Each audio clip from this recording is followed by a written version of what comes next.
Si solo comercias con otros países, eso no es el máximo beneficio. El máximo beneficio proviene del saqueo. Y eso es lo que necesitan para reequilibrar su sistema. Necesitan una orgía de saqueo, como la que obtuvieron cuando cayó la Unión Soviética en 1991. El sistema capitalista global en ese momento también estaba en una crisis profunda. Y lograron restabilizarse temporalmente con una orgía de saqueo de los recursos de la Unión Soviética y de las repúblicas socialistas de Europa del Este. Ahora, Europa del Este se ha convertido básicamente en una colonia. Pero Rusia tuvo la fuerza y la capacidad de detener ese proceso, revertirlo y convertirse en un país soberano. Y esto es una anatemización para Occidente. Por eso están todos en pie de guerra y colaboran para destruir a Rusia. Y han hablado abiertamente de descolonizar Rusia. De una manera repugnante de usar venir imperialista del contribuís que intenta ir sobre eso.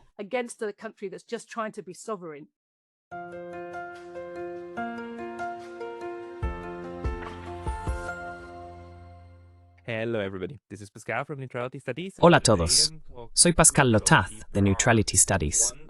Hoy estoy hablando con Jyoti Brad, una de las líderes del Partido Comunista de Gran Bretaña, editora de las publicaciones del partido y portavoz de la Plataforma Mundial Antiimperialista. Hoy queremos analizar su visión sobre el papel que está desempeñando el Reino Unido en la guerra ruso-ucraniana, el genocidio en Gaza y la nueva guerra que se está gestando con Irán. Jyoti, bienvenida. Jyoti, welcome. Muchas gracias, Pascal, por invitarme. No, gracias a ti por aceptar esto. Realmente tengo muchas ganas de escuchar la perspectiva comunista británica sobre lo que está ocurriendo exactamente.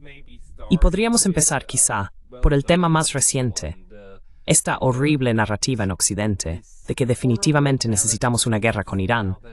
Se está presentando como lo más importante de todo. ¿Puedes hablar sobre eso?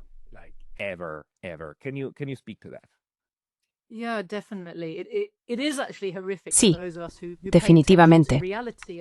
De hecho, es horroroso para quienes prestamos atención a la realidad en lugar de a los relatos, ver cómo esto vuelve a desarrollarse de una manera tan terrible y de una forma que viola todos los principios de humanidad, de justicia, de derecho internacional.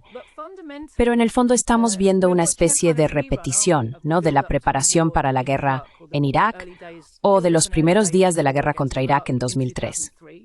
Por supuesto, hubo varias guerras contra Irak, como también las ha habido contra Irán. Pero esta avalancha de propaganda está destinada a preparar a la población aquí para la idea de que, como has dicho, simplemente debemos hacer algo.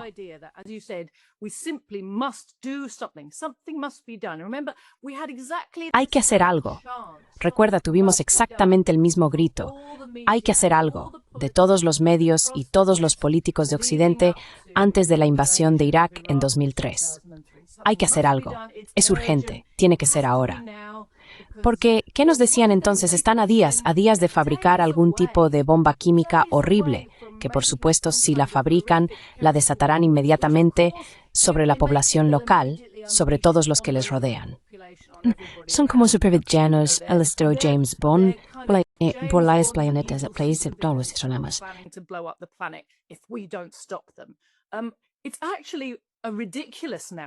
En realidad, es una narrativa ridícula.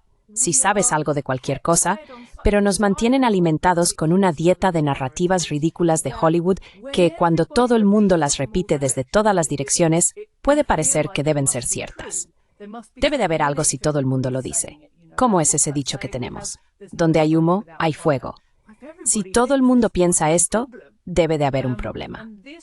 Y esta unanimidad por parte de los políticos y los medios forma parte del arsenal de Occidente en la guerra y también un arma contra su propia gente, un arma en la ofensiva propagandística.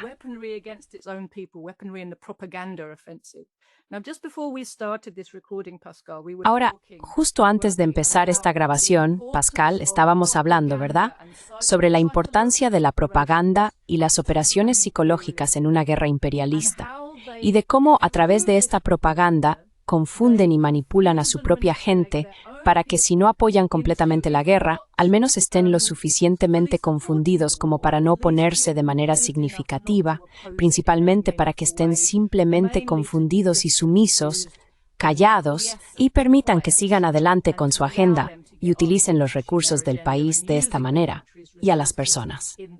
Por otro lado, su operación psicológica está dirigida a abrumar y aterrorizar a la población objetivo, haciéndoles sentir que ya han perdido, que no pueden defenderse de ninguna manera, y que su propio gobierno que intenta defenderles es su enemigo.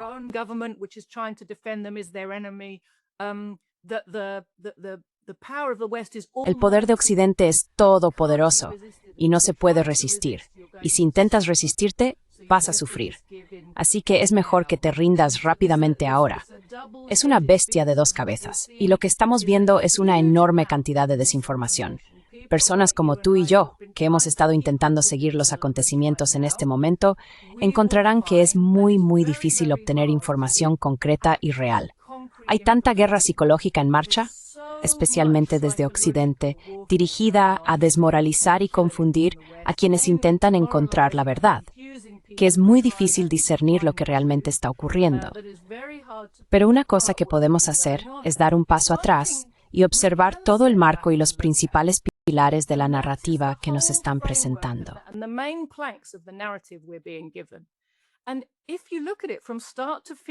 Y si lo miras de principio a fin, se basa en mentiras. La mentira es que Irán tenga armas nucleares para amenazar al mundo. Irán no tiene un arma nuclear y dice repetidamente que no quiere una, y tiene inspecciones todo el tiempo para comprobar que no las tiene. Pero vamos a dar un paso atrás respecto a eso. ¿Y si consiguiera una? ¿Sería eso una amenaza para el mundo? ¿Quién es el que amenaza al mundo con armas nucleares todo el tiempo? Son los imperialistas. Es el hecho de que los imperialistas tienen armas nucleares lo que obliga a otros países a sentir que más les vale conseguirlas también, para frenar la capacidad de Occidente de usar este chantaje nuclear.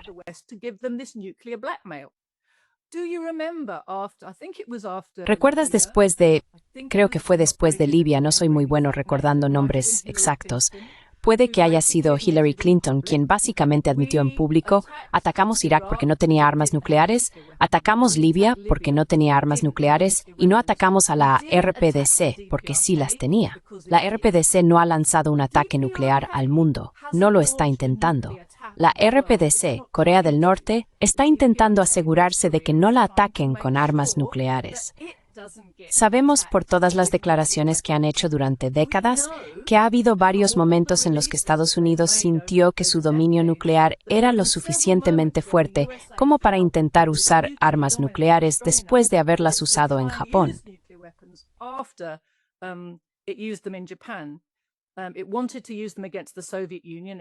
Quería usarlas contra la Unión Soviética al final de la Segunda Guerra Mundial. Quería usarlas contra Corea durante la Guerra de Corea. Luego tuvo que dar marcha atrás porque las masas de personas en todo el mundo realmente se habrían rebelado en esa situación.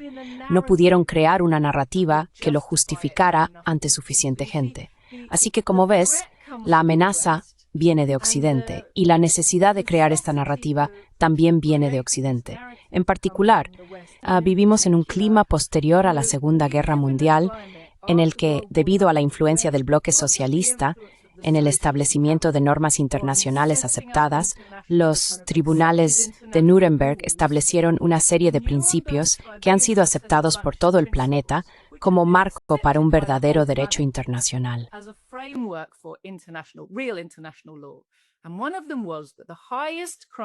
Y uno de ellos era que el mayor crimen contra la humanidad es iniciar una guerra de agresión, una agresión injustificada contra un país que no te está amenazando. Eso es exactamente lo que Israel acaba de hacer, y debemos dejar muy claro que Israel no hizo esto por sí solo. Israel nunca actúa solo ni por sí mismo. Israel es una herramienta de Occidente en Oriente Medio. Así que, de hecho, Estados Unidos, Reino Unido, el bloque imperialista han lanzado esta guerra de agresión. Tienen que presentarla como defensa para intentar vendérsela a la gente, porque todo el mundo sabe que una guerra de agresión contra alguien que no te está amenazando es un crimen grave.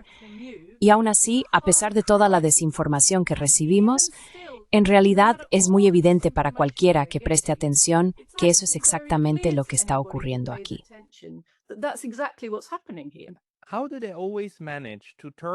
¿Cómo es que siempre logran darle la vuelta a todo, o girarlo 180 grados cuando lo necesitan? Porque durante los últimos 3 años, el bloque occidental ha estado gritando a los 4 vientos que esta era una guerra de agresión no provocada que Rusia lanzó contra Ucrania y que no podemos tolerarlo. Necesitamos defender el orden internacional basado en reglas, exactamente lo que acabas de decir. Y ahora simplemente le dan la vuelta. Simplemente lo invierten y dicen, porque incluso ellos, quiero decir, reconocen que esto es un problema. El canciller alemán, el otro día en Canadá en la reunión del G7, dijo, bueno, mirad, tenemos que agradecer a Israel por hacer el trabajo sucio por nosotros.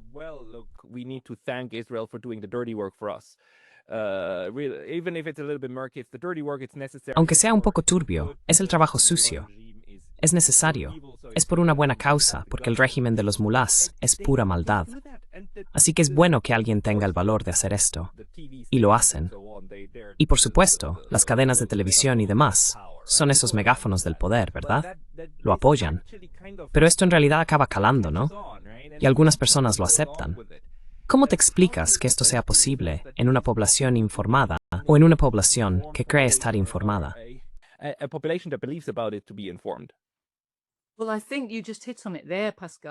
Bueno, creo que acabas de dar en el clavo, Pascal. Ellos creen que están informados, pero en realidad están profundamente adoctrinados por la propaganda. Y la propaganda adopta muchísimas formas. Pero la disidencia real no está realmente permitida en Occidente. Occidente, que desde la Segunda Guerra Mundial ha hablado de ser el hogar de la libertad y la libertad de expresión y todas estas cosas, nos dice que tenemos estos derechos. Pero si intentas ser alguien como yo, alguien que realmente sea uno de los funcionarios que llevara a la clase trabajadora a este sistema, descubrirías que está fuera de los límites versos quien se te hará aceptado.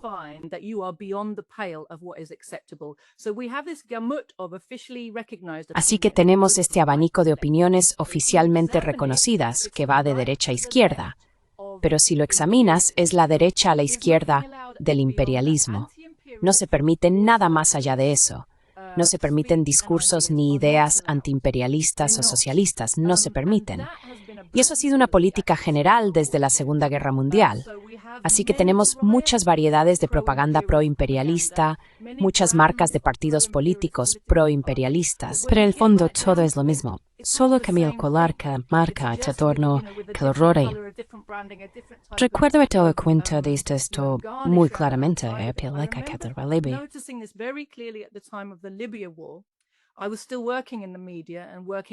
Yo seguía trabajando en los medios de comunicación y colaborando con muchas personas que habían ido a la universidad, eran profesionales, leían The Guardian y pensaban que estaban bien formadas y que practicaban el pensamiento crítico.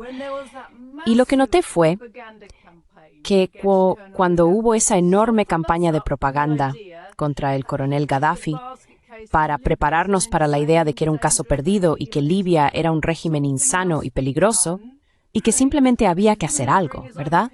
Y que estaba asesinando a su propio pueblo.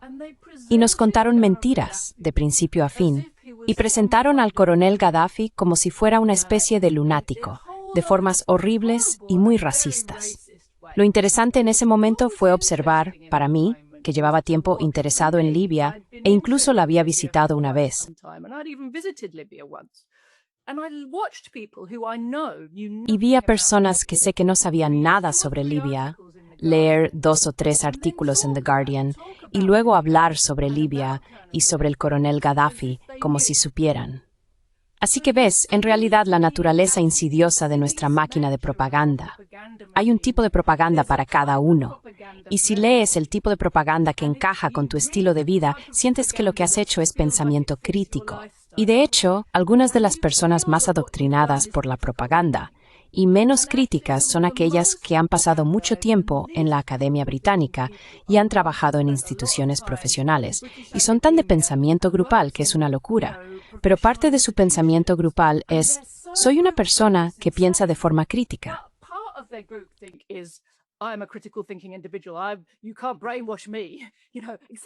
No puedes lavarme el cerebro, excepto que todos lo dicen al unísono sobre lo poco manipulados que están. Es un fenómeno muy, muy real. Las personas más propensas que he encontrado en Gran Bretaña a escucharte cuando les dices que les están mintiendo y que quienes les mienten intentan manipularles en contra de sus propios intereses, son personas más pobres, de clase trabajadora, que escuchan eso y dicen, sí, creo que hay algo en lo que dices.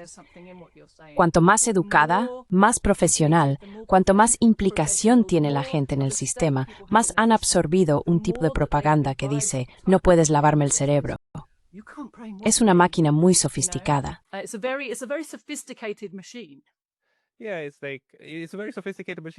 Sí, es una máquina muy sofisticada. También refleja la manera en que conceptualizamos lo que significa estar informado, lo que significa ser un buen pensador, ¿verdad? Que tienes que haber ido a la universidad, tienes que tener todos estos títulos, y entonces eres una autoridad, y una vez que eres una autoridad, todo lo que digas debe ser cierto. Cuando en realidad, algunos de los mejores análisis políticos también los recibes de taxistas, los recibes de personas que trabajan, que escuchan cosas, y luego te dicen, mira, esto no me cuadra del todo. Quiero decir, Irán nunca me ha atacado, nunca me han amenazado, pero de repente son mi enemigo, ¿no? Así que ya sabes, es esa capacidad de la gente para percibir cuando algo huele mal. Pero dime, por favor, ¿por qué utilizas el imperialismo como marco para entender lo que está ocurriendo en las relaciones internacionales? Porque si no lo haces, es imposible poder hacer. ¿Puedes explicar el marco? ¿Cómo lo estás utilizando? Así que, fundamentalmente, soy marxista. Y cuando estudias el marxismo, descubres que tiene un enorme poder para explicar el mundo en el que vives. La razón es que es un análisis científico del sistema en el que vivimos, el sistema capitalista. Así que cuando empiezas con Marx, examinas, entiendes y diseccionas todo. El funcionamiento del sistema capitalista, la base de esta forma de producir bienes para obtener beneficios. Empleadores y empleados, propietarios del capital y esclavos asalariados son las principales clases que componen la sociedad bajo el capitalismo. Y lo que ocurre a medida que el capitalismo ha existido durante un tiempo es que ha evolucionado de lo que llaman capitalismo de libre comercio a capitalismo monopolista. Ha habido un desarrollo histórico constante de la concentración de la riqueza, cada vez más riqueza en menos manos.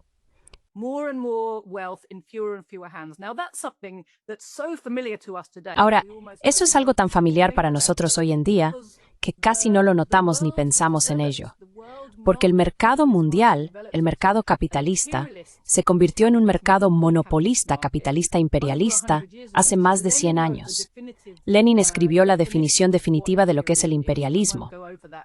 No voy a repasar eso ahora, pero él mostró cómo unos pocos países que se convirtieron en capitalistas primero habían desarrollado sus reservas de capital hasta tal punto que necesitaban exportar capital para mantener la rentabilidad. Pudieron hacer eso con el resto del mundo porque eran más avanzados económica y tecnológicamente. Así que pudieron aprovechar el atraso relativo, especialmente el atraso relativo en tecnología, para dominar países de todo el mundo y convertirlos en fuentes de materias primas y de obtención de beneficios.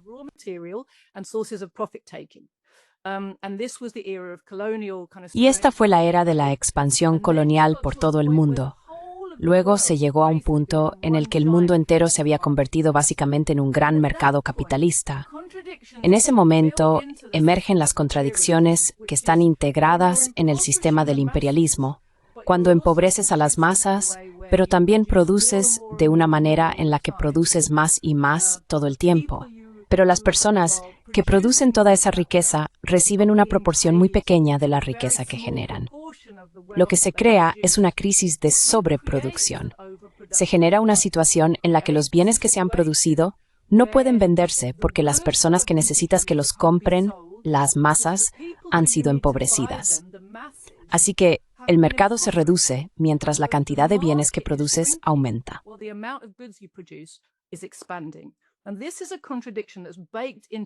Y esta es una contradicción que está intrínsecamente ligada al capitalismo. Al principio, los primeros países capitalistas salieron de esta crisis simplemente conquistando cada vez más partes del mundo y haciendo que sus mercados fueran cada vez más grandes. Pero una vez que has conquistado todo el mundo, tienes un problema. ¿Cómo sales de este tipo de crisis si no hay ningún lugar al que expandirse? Tienes que hacerlo a costa de otra persona. Así que la Primera Guerra Mundial fue una lucha entre potencias imperialistas por ver quién controlaba qué partes del planeta. Y después de eso, por supuesto, tuvimos una dinámica diferente, porque a medida que el imperialismo se debilitaba a sí mismo a través de este tipo de guerras masivas, también apareció en escena el poder socialista. Así que tuvimos la aparición de la Unión Soviética. Puedo preguntar por qué estás usando el término imperialismo cuando el problema subyacente es el marco capitalista. ¿De dónde viene la parte imperial?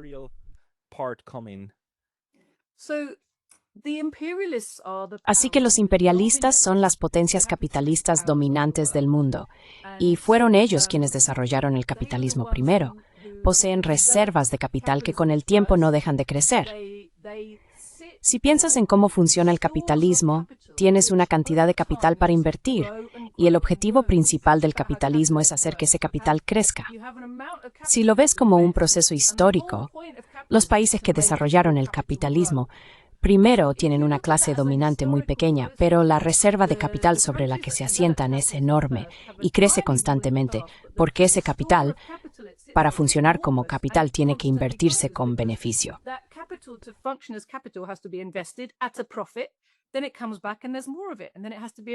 Luego vuelve y hay más, y entonces tiene que invertirse de nuevo. Pero ahora tienes más para invertir con beneficio, y vuelve otra vez. Así que esta lucha por hacer crecer tu capital también significa que los países que llegaron primero están sentados sobre esto, han creado una máquina para extraer riqueza de todo el mundo. Y eso es lo que tienes que entender cuando miras alrededor del planeta. Unos pocos países y unas pocas clases dominantes están en decidirse esta reserva históricamente acumuladas que han sido extraídas del resto del mundo.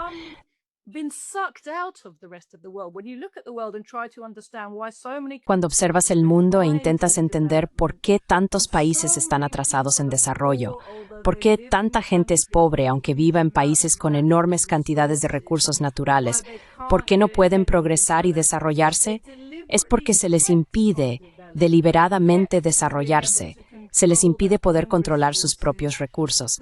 Esos recursos son necesarios para pagar tributo a los fondos de capital en Occidente que necesitan seguir creciendo. Y esos fondos de capital no van a seguir creciendo si la gente de todo el mundo toma el control de sus propios recursos y empieza a usarlos para desarrollar sus propias economías.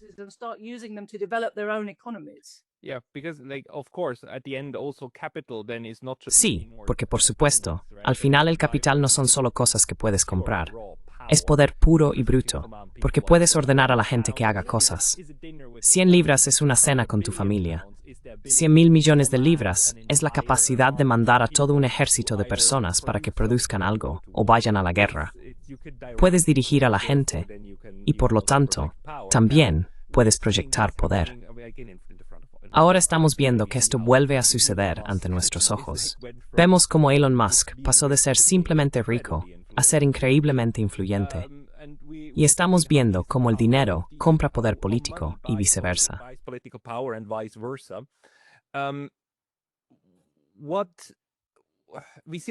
También vemos sistemas junto a otros sistemas.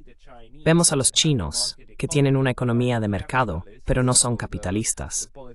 Así que los políticos, de hecho, a veces toman medidas enérgicas contra ciertos tipos de capital que no les gustan, aunque no tenga ningún sentido desde nuestra perspectiva o desde una perspectiva capitalista, ¿verdad? ¿Por qué erradicarías la industria del videojuego? Bueno, dijeron que no es buena para la sociedad, así que la vamos a eliminar. Entonces, ¿cómo encaja esto con las guerras actuales que estamos viendo? Por ejemplo, puedes establecer un vínculo con la guerra entre Ucrania y Rusia.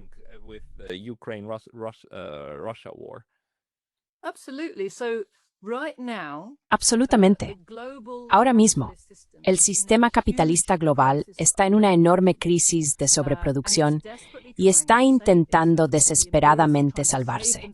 Los imperialistas están intentando salvarse a sí mismos, su posición como los principales explotadores en este sistema. Están intentando salvar todo el sistema de la ira de las masas, que están cada vez más empobrecidas, desempleadas e incapaces de tener una vida digna, sufriendo de muchas maneras, tanto en casa como en todo el mundo. El consenso socialdemócrata de la posguerra, que consistía en un soborno a toda la población, se ha acabado y todo está siendo retirado. Las masas en Occidente también se están empobreciendo y degradando muy rápidamente. Así que tienes esta situación y los capitalistas, como he dicho, los imperialistas no pueden salir de esta situación sin crear la guerra para conquistar más territorios, deshacerse de sus rivales.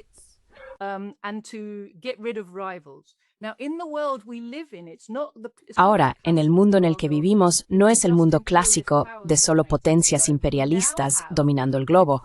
Ahora tenemos, gracias a la Revolución de Octubre y todo lo que vino después, un bloque de naciones socialistas y antiimperialistas que intentan ser libres y mantenerse libres. Así que lo que realmente estamos viendo es, si miramos el gran arco de la historia, el declive del imperialismo y el nacimiento del socialismo.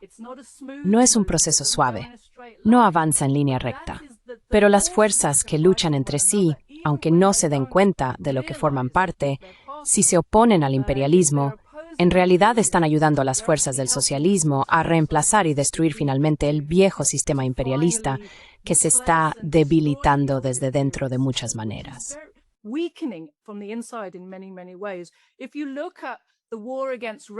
Si observas la guerra contra Rusia, es una guerra para controlar los recursos de Rusia y deshacerse de un gobierno en Rusia que mantiene al país soberano y antiimperialista.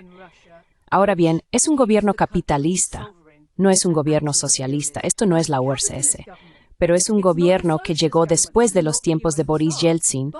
Boris Yeltsin estaba dispuesto a dejar que Rusia se convirtiera en una colonia, simplemente un canal de riqueza para Occidente.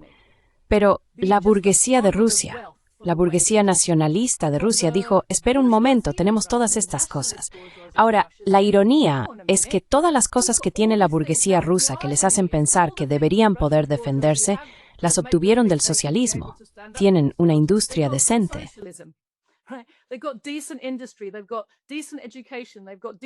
Tienen una educación decente. Tienen una infraestructura decente. Aunque todo eso ha sufrido graves daños por lo que ocurrió tras la caída de la Unión Soviética, cuentan con los medios, el conocimiento y la capacidad para valerse por sí mismos. Y no están dispuestos a ser simplemente un vasallo y un pueblo sometido, permitiendo que sus recursos y su riqueza sean drenados como tributo para el capital financiero de Occidente. Así que han defendido sus propios intereses. Bueno, para los imperialistas eso no es aceptable. No es aceptable porque necesitan obtener esos beneficios, los superbeneficios que se les están negando. Si solo comercian con otros países, eso no es el máximo beneficio. El máximo beneficio proviene del saqueo.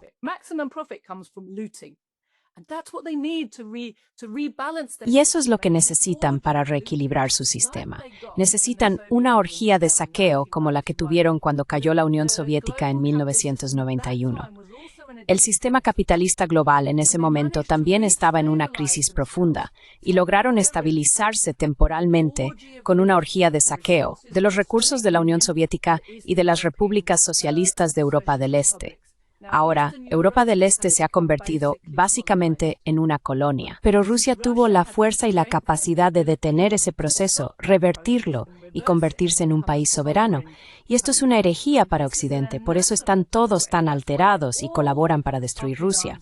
Y han hablado abiertamente hablan de descolonizar Rusia.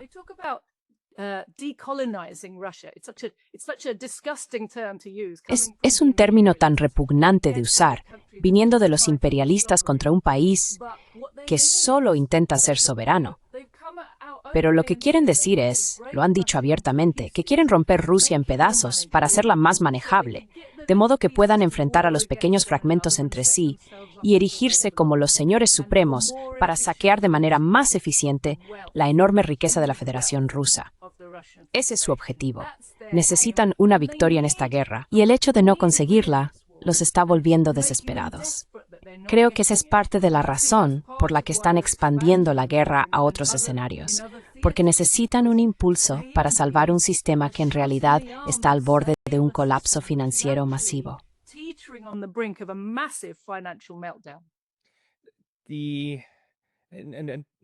La cuestión es que, además, estas guerras crean una economía de guerra, ¿verdad?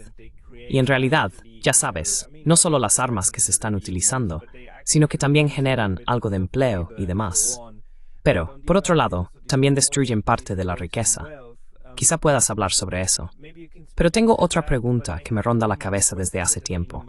Hace unos meses, tuve una charla con una marxista sueca, y cuando hablé con ella, utilicé el término globalistas.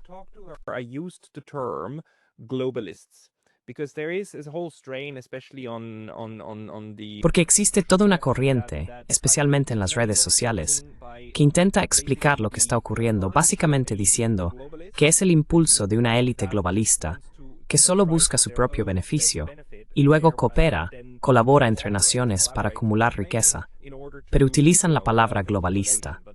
Y luego, esta colega nuestra marxista señaló que este es un concepto de derechas. Por eso ella dijo que utiliza imperialismo para explicar esto. ¿Estás de acuerdo con eso? Y puedes, porque no tuve tiempo de profundizar con ella, puedes ampliar esta forma de enmarcar un fenómeno similar que de alguna manera estamos intentando comprender.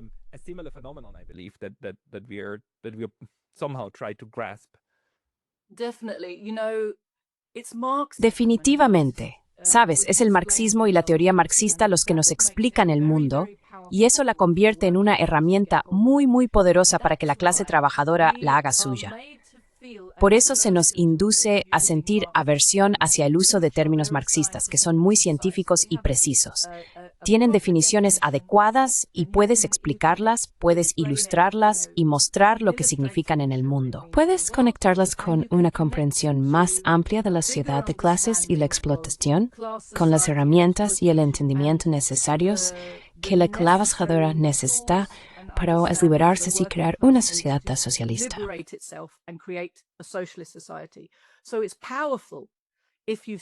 Así que es poderoso si estudias y entiendes el marxismo y si popularizas la comprensión y la terminología marxistas, eso resulta muy amenazante para la clase dominante. Por eso se esfuerzan mucho en crear frases alternativas y vagas que más o menos quieren decir lo mismo, pero no exactamente. Y puedes usarlas como quieras, ¿verdad?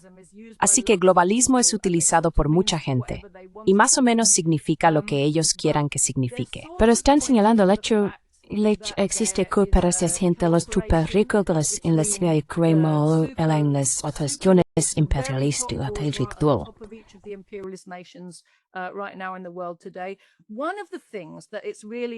Una de las cosas que creo que realmente refleja esto es el hecho de que la burguesía en cada nación, y también en las naciones imperialistas, tiene divisiones en su interior. Cuando entramos en un periodo de crisis como el que vivimos ahora, hay algunas secciones de la clase dominante que sienten que esta tendencia belicista no les ayuda a sobrevivir. Normalmente son los sectores más pequeños de la burguesía. Pueden ser grandes empresarios, pero a medida que el capital se acumula y la alta burguesía se vuelve enormemente rica, incluso alguien que es un multimillonario de bajo nivel puede considerarse pequeña burguesía con los intereses de varios billones de la cúspide, que estén en la cúspide.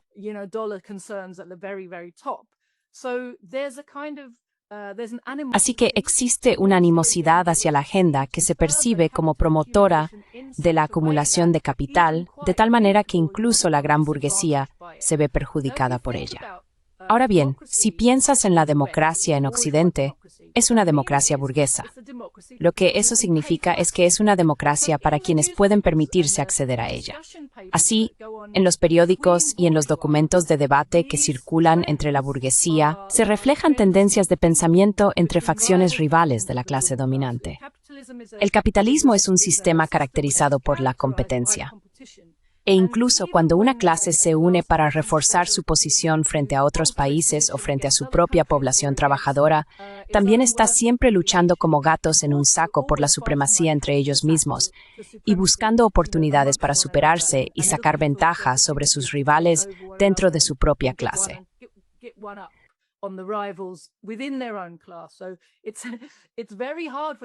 Por eso es muy difícil que exista una verdadera unidad entre capitalistas e imperialistas, por mucho que puedan hacer arreglos temporales. Pero cualquiera de estos acuerdos siempre está sujeto a romperse si hay una ventaja comercial al hacerlo. Así que esta cuestión sobre el globalismo creo que es una forma de disfrazar el hecho de que existe un término preciso para lo que está ocurriendo en el mundo y es imperialismo. Pero todas las connotaciones que conlleva entender eso, relacionadas con reconocer la lucha de clases, reconocer que el capitalismo no es el fin de la historia, sino simplemente una fase en el desarrollo humano que luego será reemplazada por el socialismo, si permites que la gente empiece a acceder a eso, es muy peligroso.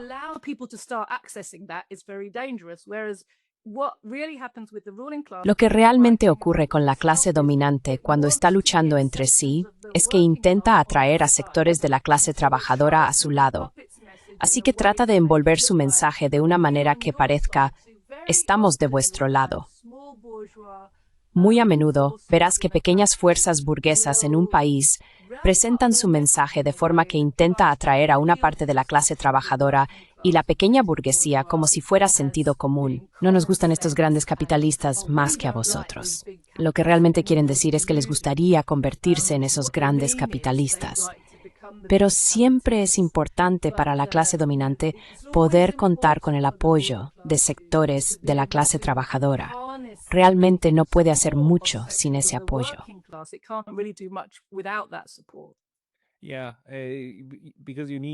Sí, porque al final del día necesitas que la gente haga cosas.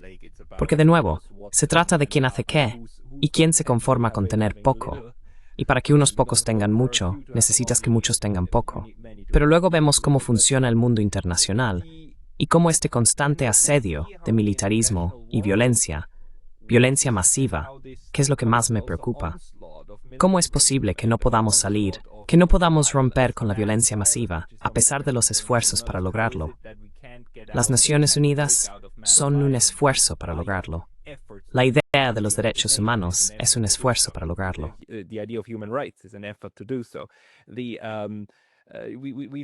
Tenemos muchas de estas instituciones y las creamos porque todos, al menos retóricamente, estamos de acuerdo en que queremos alejarnos de la violencia masiva. De facto, no lo estamos haciendo.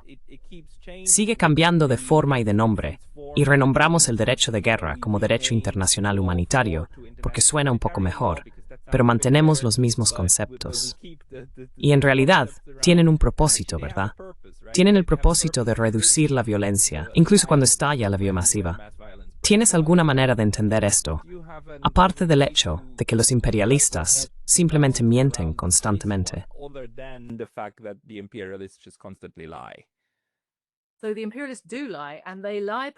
Así que los imperialistas sí mienten, y mienten especialmente sobre su deseo de paz, seguridad, desarrollo e igualdad. Pero hay que reconocer por qué mienten sobre esas cosas, porque antes no lo hacían. Empezaron a tener que mentir sobre esos temas después de la Revolución de Octubre. Así que fueron movimientos defensivos. La preeminencia de Estados Unidos como potencia imperialista surgió en la era de la descolonización, el antiimperialismo y el crecimiento del socialismo. Y para hacerse aceptables ante suficiente gente en el mundo por las cosas que estaban haciendo, han tenido que envolver constantemente sus acciones en una narrativa. De hecho, las narrativas que provenían del socialismo. Fue el socialismo el que popularizó la idea de que los seres humanos son iguales y no deben ser explotados.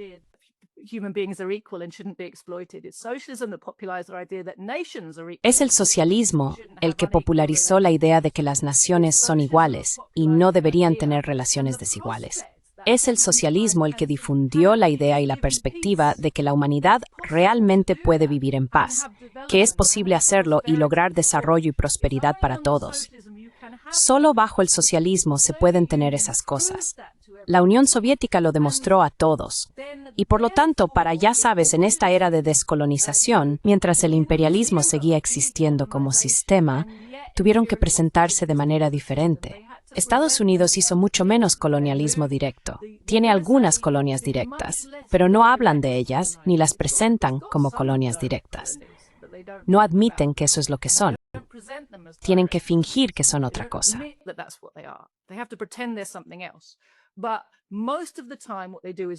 Pero la mayoría de las veces lo que hacen es una dominación neocolonial. Controlan a través de medios financieros, con la coerción militar siempre presente, pero como una mano detrás de la espalda. Intentan simplemente usar su dinero para sobornar a suficientes líderes y mantenerlos de su lado, y crear situaciones que mantienen a los países esclavizados, endeudados e incapaces de defenderse, de proteger a su gente y de defender sus recursos. Así que hay que mirar estas instituciones y esta aceptación de ciertas ideas como una postura defensiva. Y en muchos sentidos esto demuestra que el imperialismo está en una posición más débil que antes de la Primera Guerra Mundial, porque los imperialistas solían alardear abiertamente de que eran superiores. Solían decir abiertamente cosas como, ya sabes, que las mujeres no pueden hacer lo mismo que los hombres.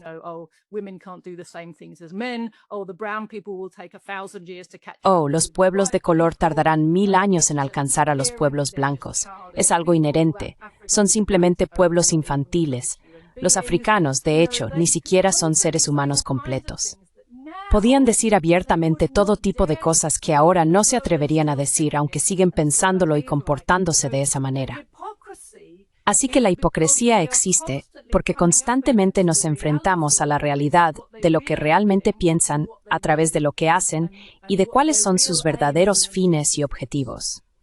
Y su verdadera actitud hacia los seres humanos, que es exactamente la misma que en la Primera Guerra Mundial, cuando los generales de la clase dominante enviaban a miles de hombres de clase trabajadora frente a las ametralladoras a diario.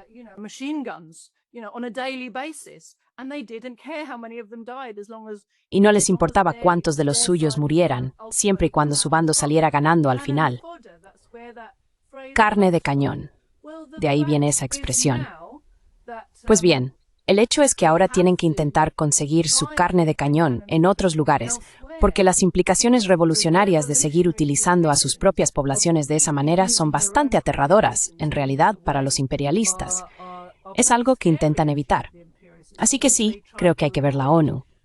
Todo este discurso sobre los derechos humanos como una maniobra defensiva para intentar maquillar el sistema como algo que no es. Y el hecho de que constantemente nos enfrentemos a su hipocresía demuestra la debilidad en el corazón del sistema, que no puede decir la verdad sobre sí mismo.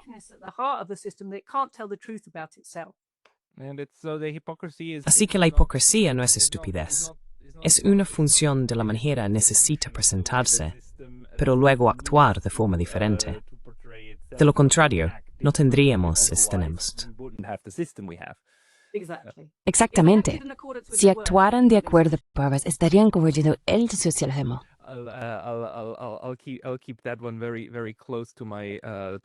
Me guardaré eso muy cerca del corazón a partir de ahora. Pero quizá una cosa más. La manera. ¿Cuál era esa otra cosa que estaba pasando por mi mente hace un segundo? Perdón, acabo de perder el hilo de mis pensamientos. Esta necesidad y ansia constante de producir violencia como medio, también para la capacidad productiva. Quiero decir, en algunos círculos, hablo mucho con personas que intentan entender el llamado complejo militar industrial, o se pueden añadir algunas palabras más, como complejo militar industrial de think tanks académico-mediático. Es decir, se puede hacer más largo, pero la idea es la misma. Tienes toda una industria donde los engranajes encajan entre sí. En un extremo, producen grandes beneficios, en el otro, producen muerte masiva. Y eso es también lo que rige el sistema. ¿Crees que eso también forma parte intrínseca de este sistema imperialista? ¿O es un análisis demasiado limitado de cuál es el problema?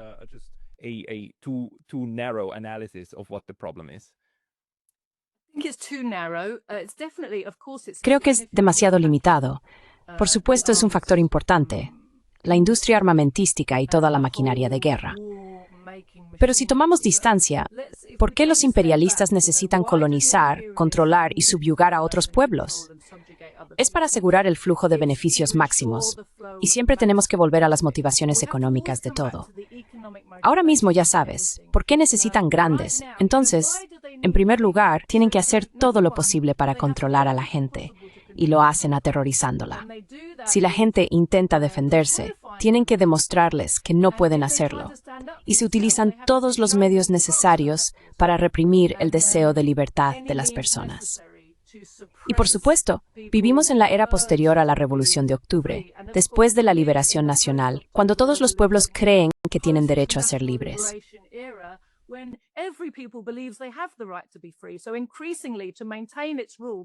Así que, cada vez más, para mantener su dominio, los imperialistas tienen que ser cada vez más sanguinarios. Ya nadie siente que esté justificado ser colonizado y saqueado. No van a soportarlo en silencio. Así que no hay otra salida. Si quieres que tu obtención de beneficios continúe, debes ser extremadamente represivo en todo el mundo. Eso es lo primero. Lo segundo es que están intentando desesperadamente crear demanda en un sistema donde hay sobreproducción, bienes y no suficientes compradores. Así que, para crear demanda, una de las cosas que haces es una orgía de destrucción. La destrucción es realmente importante. Mira el Segunda Guerra Mundial. Algunos de los bombardeos que ocurrieron justo al final no tenían nada que ver con derrotar al enemigo y todo que ver con...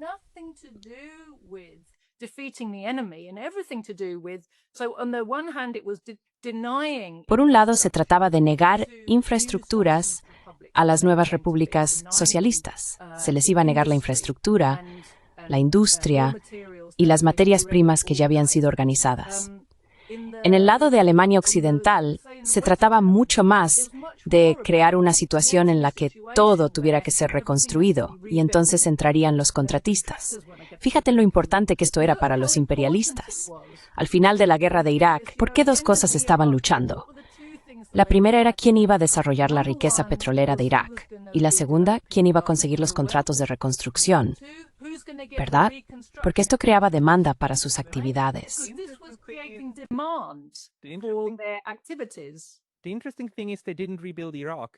Lo interesante es que no reconstruyeron Irak. Irak sigue teniendo un sistema eléctrico que básicamente no funciona. Irak sigue estando, de forma indirecta, bajo control directo de Estados Unidos. Y Estados Unidos no permite que se reconstruya cierta infraestructura. Es como decir, no hay presas, no hay electricidad para vosotros, y tenéis que apañaros con lo poco a lo que tenéis acceso. Si no, habrá más sanciones y cosas así. ¿Por qué es eso? ¿Por qué ciertos países como Alemania y Japón fueron reconstruidos? ¿Y por qué Trump plantea la idea de una Riviera en Oriente Medio? ¿Cómo era la Riviera? O sea, Gaza, reconstruir Gaza, ¿no? Es una gran oportunidad de contrato, exactamente lo que dices. Pero luego, hay lugares donde no hay ninguna reconstrucción y se mantienen oprimidos durante décadas y siglos. Si observas la situación posterior a la Segunda Guerra Mundial y la ubicación geográfica de Alemania Occidental y Japón, puedes responder a la pregunta. ¿Se les permitió e incluso se les financió para que se reconstruyeran rápidamente y se reindustrializaran a gran velocidad, convirtiendo en potencias industriales, precisamente para demostrar al mundo que el capitalismo era mejor que el socialismo? Porque, por supuesto, al otro lado, en China, en la Unión Soviética, en Alemania Oriental, hubo enormes esfuerzos de reconstrucción y una industrialización masiva tras la devastación de la Segunda Guerra Mundial. Así que era una forma de hacer marketing del sistema. Y también, ya sabes, ambos países eran bases para un gran número de tropas estadounidenses.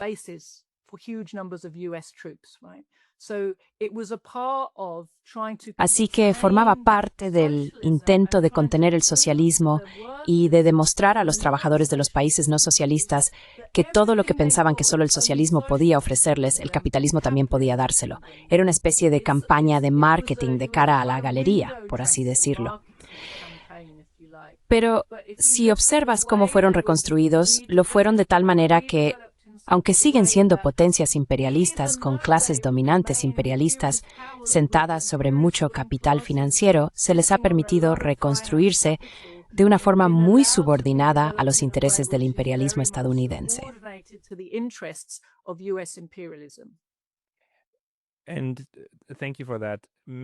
Gracias por eso. Quizás una última cosa, volviendo a Gran Bretaña. Hubo un momento en que parecía que Jeremy Corbyn Jeremy Corbyn era el líder del Partido Laborista. Y Jeremy Corbyn, en muchos aspectos, tiene para mí un enfoque muy sensato hacia la política social y también hacia la política y las relaciones internacionales. Fue apartado del poder a raíz de estas acusaciones de antisemitismo, y luego una gran parte del partido fue purgada, incluyendo a muchísimos judíos. ¿Fue eso un intento del sistema de expulsar algo que no funcionaba, o algo que se acercaba a la forma en que tú ves el mundo? ¿O cómo interpretas lo que le ocurrió a Corbyn?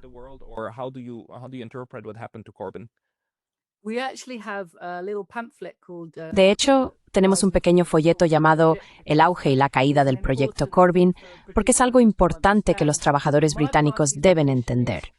La posición de mi partido es que no había manera de que Jeremy Corbyn pudiera haber cumplido ninguna de las cosas que prometía a la gente. Lo primero que hay que entender es que el Partido Laborista es un partido imperialista. Siempre lo ha sido, desde el principio, un partido específicamente antisocialista y procapitalista. Siempre ha servido a los intereses del imperialismo británico. El primer gobierno laborista, allá por 1924, estaba bombardeando Irak, encarcelando y persiguiendo a comunistas en la India, llevando a cabo campañas de terror masivo en las colonias y de forma específica y abierta, diciendo a la clase dominante, el imperio está seguro en nuestras manos.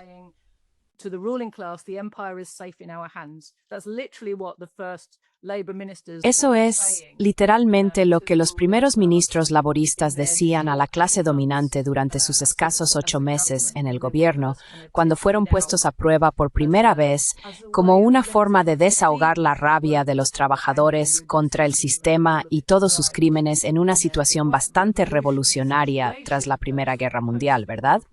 Así que el Partido Laborista es un partido imperialista. Tiene una historia totalmente pro-imperialista. Se ha convertido en una parte fundamental de la maquinaria estatal en Gran Bretaña, muy cooptado por todo el aparato.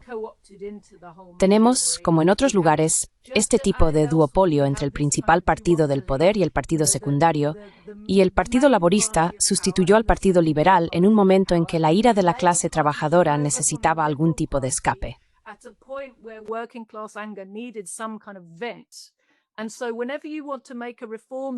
Así que cada vez que quieres hacer una reforma a favor de la clase trabajadora, le pones laborista delante para que parezca que el Partido Laborista lo hizo por ti y así mantener esa narrativa de que el Partido Laborista de alguna manera quiere el socialismo.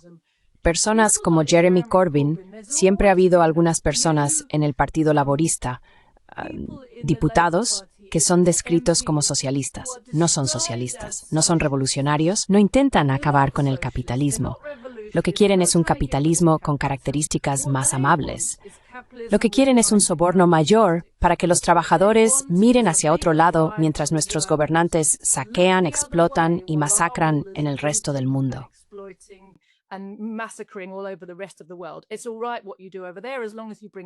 Está bien lo que haces allí mientras traigas un poco más de eso de vuelta a nosotros.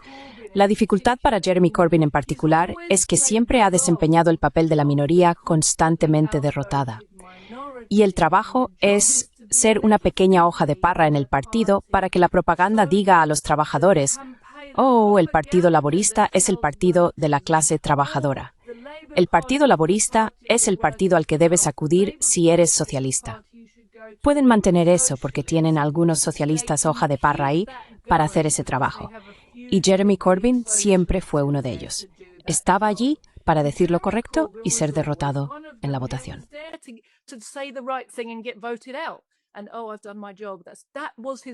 Y bueno, he hecho mi trabajo. Esa fue su carrera profesional. Le pagaban por hacer ese trabajo. Es un papel bastante insidioso porque finges ser algo que en realidad no eres. Así que Jeremy Corbyn nunca fue el amigo de los trabajadores que se presentaba como tal.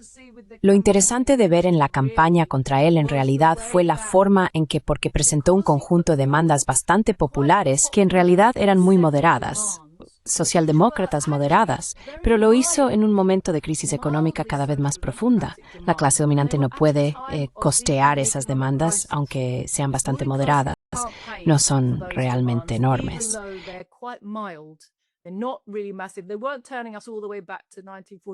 No nos estaban devolviendo completamente a 1945. No estaban revirtiendo toda la austeridad y todos los recortes que hemos visto, pero de alguna manera estaban diciendo, ¿no podríamos abordarlos un poco? Por favor, eso no era aceptable. Pero había dos cosas más que eran mucho menos aceptables. Una era que Jeremy Corbyn era el miembro del grupo parlamentario socialista laborista que había sido designado como el amigo de Palestina. Así que siempre estaba presente en cada evento de solidaridad con Palestina, haciendo su típico discurso de «oh, las cosas son injustas y no está bien», y por eso no se le podía volver a presentar ni empaquetar como sionista.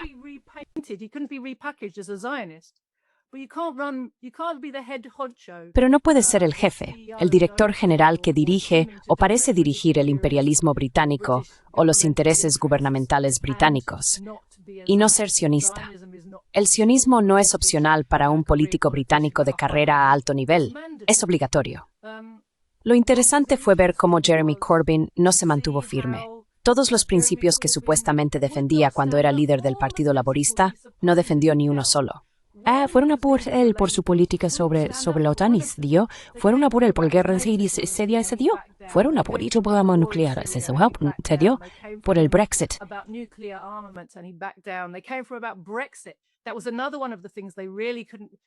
Esa fue otra de las cosas que realmente no podían perdonarle, que defendiera la idea de que el resultado del referéndum debía ser respetado.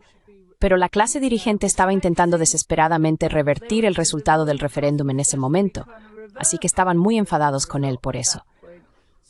Pero cuando le presionaron lo suficiente, cedió. Ahí fue donde perdió la lealtad de un gran número de trabajadores, que hasta entonces realmente sentían cierto optimismo y esperanza en su campaña.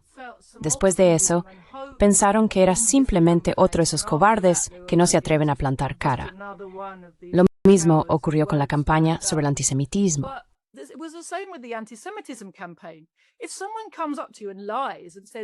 Si alguien se te acerca y miente diciendo, eres un racista, eres un antisemita, hay una cosa de la que no se puede acusar a Jeremy Corbyn, de racismo o antisemitismo, ¿verdad?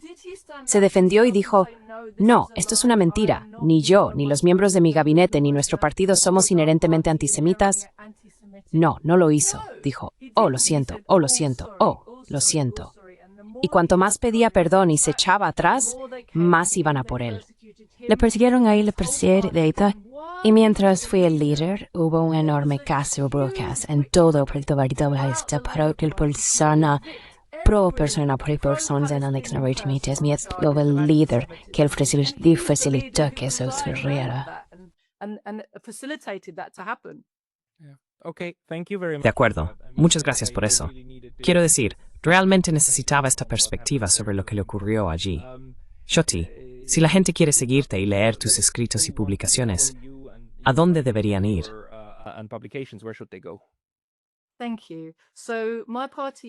Gracias. Mi partido es el CPGBML. Nuestra página web es The Communists, con una S, thecommunists.org. Y pediría a la gente que entre, se suscriba a nuestros boletines y lea nuestro análisis. Es realmente, realmente útil. La forma más fácil de seguir lo que hacemos es en Telegram, definitivamente es mi red social preferida. Tenemos un canal allí, The Communists. Yo también tengo un canal personal, Jyoti Brar, si podéis ver mi nombre ahí abajo, J-O-B-R-R, Jyoti Brar. Tengo un canal de Telegram. Tenemos un canal de YouTube fantástico llamado Proletarian TV, que os pido que visitéis. Y realmente lo que queremos es que la gente se involucre con nuestro análisis, empiece a formarse y se ponga en una posición en la que entienda la necesidad de organizarse de una manera seria y científica. Todos. Los enlaces estarán abajo en la descripción. Y volveremos a hablar. Realmente creo que este análisis es importante y contribuye a la forma que podemos entender, y probablemente deberíamos entender, lo que está ocurriendo a nuestro alrededor. Jyoti Brad, muchísimas gracias por tu tiempo hoy. Thank you very much for your time today. Muchas gracias.